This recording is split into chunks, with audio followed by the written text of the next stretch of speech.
Welcome back, everyone. This is OmniTalk Retail coming to you live from the Fusion Group booth at the Consumer Goods Forum. We have a great guest today. And first, I'll introduce myself. I'm Ann Mazinga. And I'm Chris Walton. For those of you joining us for the first time of this coverage, joining us today is Christoph Schwaiger, the CEO with Aldi Süd. Well, thanks very much for having me. Great to be here. Yes, we were just saying, it's so fun to interview CEOs here because it feels like you all have such great personalities. You're so willing to talk. We'd want to have a beer with you, maybe. Well, thank you very much, and I really hope I'm not going to become the odd exception when it comes to your interviews. I know, right? I do too. We set you up. We set you up for hopefully nothing but success. I hope we set you up for nothing but success.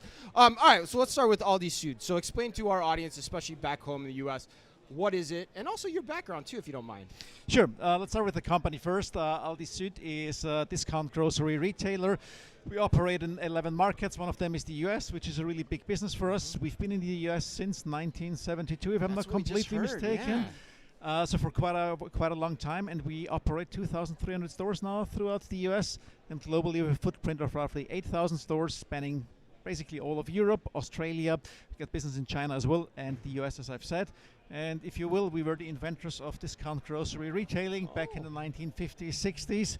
And that's where we are. And to my background, I'm CEO in the holding, which is based in Austria. And I take care of all buying agendas, all supply chain agendas, and all sustainability agendas globally for our business. And I also spearhead our China business. Well, that's me. Just a couple things that fall under your purview. Exactly. Otherwise, it would be boring, right? Wouldn't it be? Yeah, you would have nothing to do. Exactly. Nothing to do. What would I do all day? No, nothing. Well, Christoph, I'm curious, we're here at CGF. As the person who controls supply chain, sustainability, all the things that fall under your leadership, what kind of topics right now are really coming to the fore for you here at the show? The first motivation, being completely honest with you, was really to engage with the peers and also to exchange on sustainability. Everybody talks about sustainability these days. It's a little bit of a buzzword, but you actually need to live up to it. Yeah. And we at the Aldi South Group, we've really embedded sustainability in our commercial strategy as well, which was one of the speeches I've given yesterday afternoon. And really then the exchange with the leaders, with the fellow panelists, it's really inspirational to see how they approach the similar challenges that we all have in all of our business. Yeah. Because talking about it is one thing, but really embedding it into business, making a business case out of it, and actually extrapolating that to growth. Yeah. This is where the challenge and the beauty can come in. And for this, the CGF is a fantastic forum to exchange, to learn, and also to gain some inspiration and provide a little bit of inspiration to others. Yeah, tell me, I'm curious to get some inside insight into what those conversations are like between you and your peers. Do you just walk up to each other and you're like, man, AI, or is there pleasantries first, or like how does it go? Well, it always depends a little bit on the culture or the people you work with. Is, right? Exactly, who the person is. So people you've met before, it is actually a quite straightforward conversation. If you haven't met the person before, it takes a little bit more warming up before and so you on and so want forth. them to tell you their inner secrets. But another big part is in general when it comes to those big meetings, a little bit of meeting planning, right? Sure. So you engage with people before over email, over the messengers, exactly, and then you have your meetings, and then it is, I'm not going to say transactional, but you get to the point quite straight. Right. Exactly. Right. And it's quite an open forum here as well, which is something that I really appreciate. Yeah, I'm sure. Nobody really shares the secret sauce, I would guess, but it is a very open forum where you can gain a lot of inspiration. Right. So yesterday, if you want to have an example, I was talking about our banana sourcing practices. I'm not going to spoil it here for too long, but I think we really changed our practices. I spoke about cashew nut sourcing practices as well. Cashew nut? Cashew nuts. Cashew nuts. Wow. Oh, I was like, what is that? A new nut I have to try. Some little nuts. And we've changed the supply chains and how we work on that, and that was really great to see. And then one of my fellow panelists, she was in dairy production. Yeah. She gave me a lot of inspiration of how they integrate financial KPIs in their sustainability work. So that's cool. It's good. Yeah, all over the board. Wow. Yes. So as much as I'd like to peel back and understand the banana sourcing strategy a little bit more there, my friend, I do want to ask you something. We had someone on earlier today, and she was saying that long-term success is dependent upon cooperation across the industry. So one, do you agree with that? And well, let's start there. Do you agree with that statement, first of all, that long-term success requires collaboration across the industry? There is definitely a lot of beauty in that. Yeah. When it comes to industry-wide standards, that brings the cost down for everyone, that shapes a level playing field, and especially when you look at it from a sustainability lens, I do agree. You do. I would assume so. There But might be the exception, but especially from a sustainability lens, definitely. but generally speaking, okay. So if that is the case, then how does one inspire cooperation? Like what have you found works? What have you found that's successful? What are actions that you've taken that you can share with our audience to that end?